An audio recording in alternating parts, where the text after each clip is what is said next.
안녕하세요. 코인 여왕 문다연의 찾아가는 인터뷰 두 번째 시간입니다. 벌써 2023년 개묘년도 한 달이 지났습니다. 다행인 건 블록체인 코인 시장이 살아나고 있다는 점인데요. 단연히 STO의 상용화 소식이 큰 몫을 한 것 같습니다. 오늘은 이 이슈 자세히 짚어보고요. 또 초이스 뮤온오프의 최화인 대표님 모셔서 얘기도 자세히 들어보겠습니다. 대표님 어서 오세요. 반갑습니다. 네, 먼저 블록체인 투데이 구독자분들께 회사와 대표님 소개 간략하게 부탁드릴게요. 네, 저는 블록체인 에반젤리스트로 활동해 왔던 최화인이고 작년 초이스 뮤온오프를 창업해서 현재는 여기에 파운더 겸 CEO로 일하고 있습니다. 초이스 뮤온오프는 블록체인 기술을 몰라도 편리하고 쉽게 블록체인 기술을 이용할 수 있는 멋진 회사를 만들어 보자. 그리고 무엇보다 기술의 중심에 사람을 두자라는 어떤 하나의 포부를 가지고 시작된 블록체인 프로젝트입니다. 그리고 저는 이미 블록체인 관련되어서 많은 강연이라든가 인터뷰 등을 통해서 소개를 하기도 했지만 실제 프로젝트를 가지고 여러분들을 찾아뵙게 되어서 진심으로 반갑습니다. 네, 일단은 대표님께서 첫 마디부터 블록체인 에반젤리스트로 활동하고 있는 이라는 표현 쓰셨는데 사실 이 직업 자체가 굉장히 생소하신 분들이 많을 것 같아요. 좀 쉽게 설명해 주신다면 어떤 걸까요?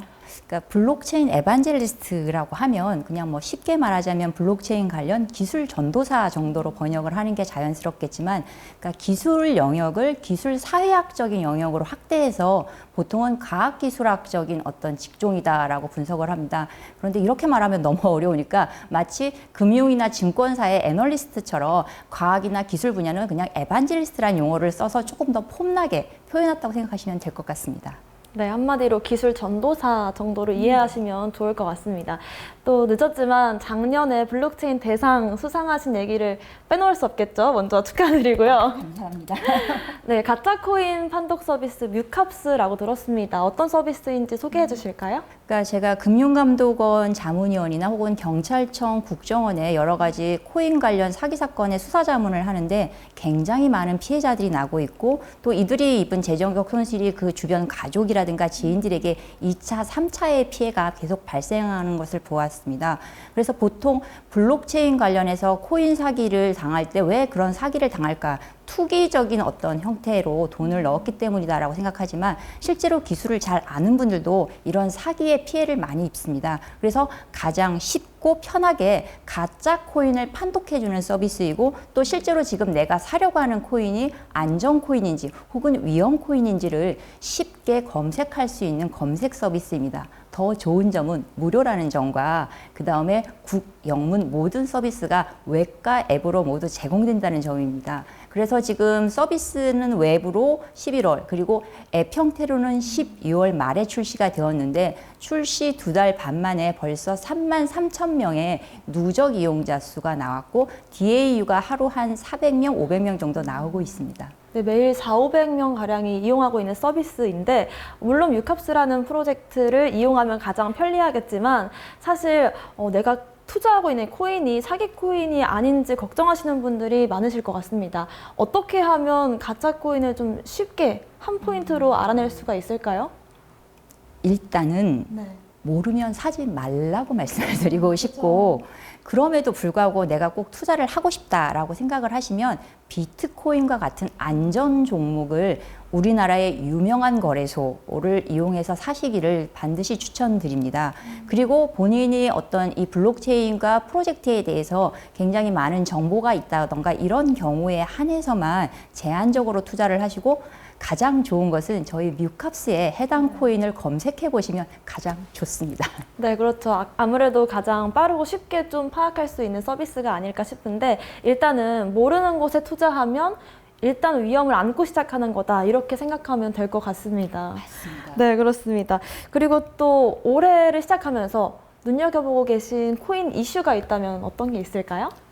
가격에 대한 것을 아마 가장 많이 생각을 하실 텐데 작년 상반기에 테라루나의 가격 폭락 그리고 하반기 FTX의 파산 등이 가장 큰 이슈였는데 올 상반기 벌써 1월에 작년 연말 대비 거의 30% 15% 정도 비트코인 가격이 상승했습니다만 올 상반기에 가장 큰 어떤 리스크가 될 수 있는 것이 윙클보스 형제의 제미니와 그다음에 디지털 커런시 그룹 간의 부채 관계입니다. 여기서 만약에 실제적으로 어떤 뭐 제네시스라든가 관련되어 있는 그레이스케일 비트코인 펀드가 파산이 되는 어떤 큰 리스크가 발생할 우려가 있기 때문에 이 부분을 주의해서 보시는 게 중요합니다.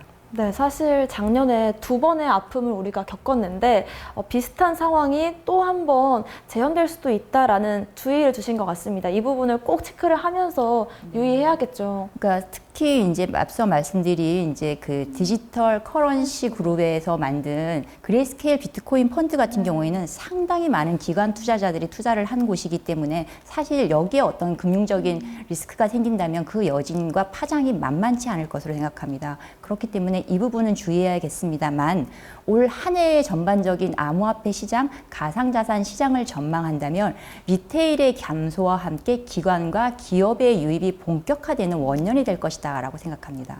네, 그렇습니다. 아무래도 블록체인 업계에 관심이 있으신 분들이라면 디지털 커런시 그룹, DCG와 그레이스케일은 한 번씩은 꼭 들어보셨을 것 같은데 우리가 만만하게 생각해서는 안 될 이슈다 이렇게 좀 무섭기도 하고요, 사실.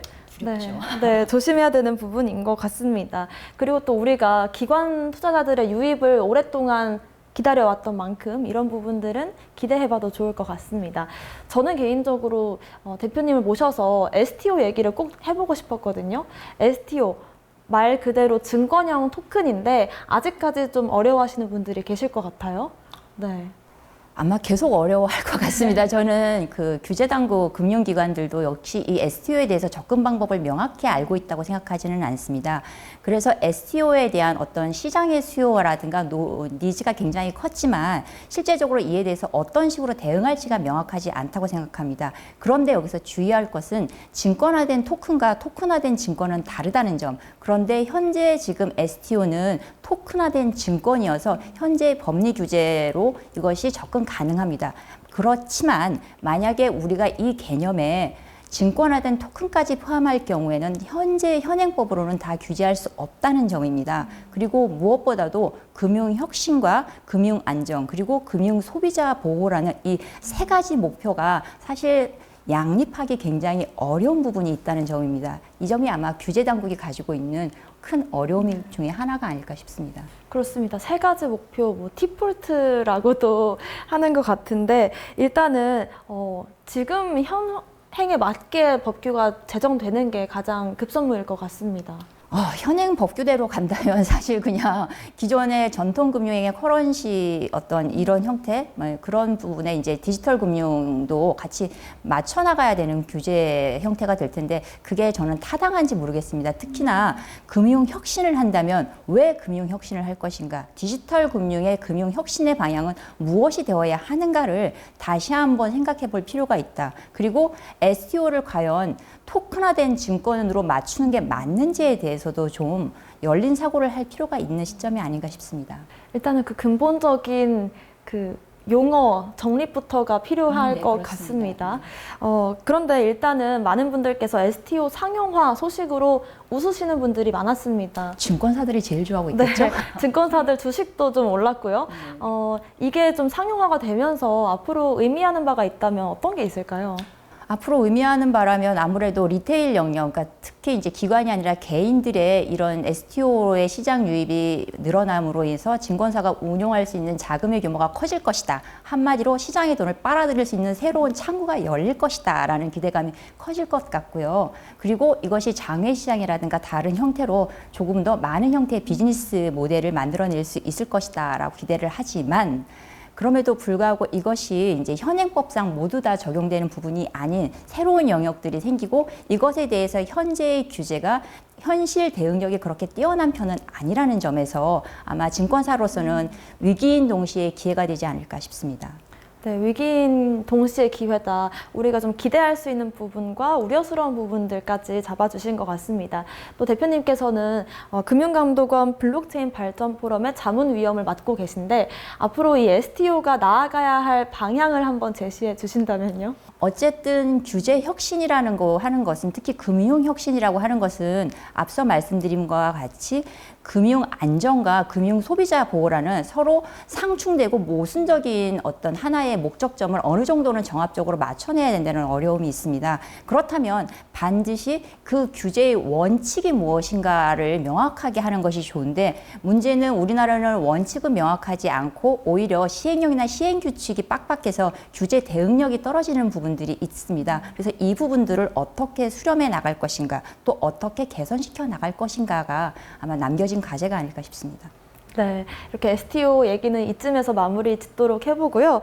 그리고 아까 우리가 올해 좀 주목해야 될 이슈들을 짚어주셨지만 우리가 기대할 수 있는 호재가 있다면 또 어떤 게 있을까요? 이제 이 블록체인, 특히 비트코인과 같은 뭐 이더리움 여러 가지 주요 가상자산이 하나의 금융 상품이라고 하는데 이의를 달지 않고 있고, 더 많은 기관들이 유입되고 있고, 그 뭐 로직이라든가 기술적인 특성에 대해서 이해 여부와 관계없이 이것이 자산 시장의 큰 포션으로서 점점 자리 잡고 있다는 점입니다.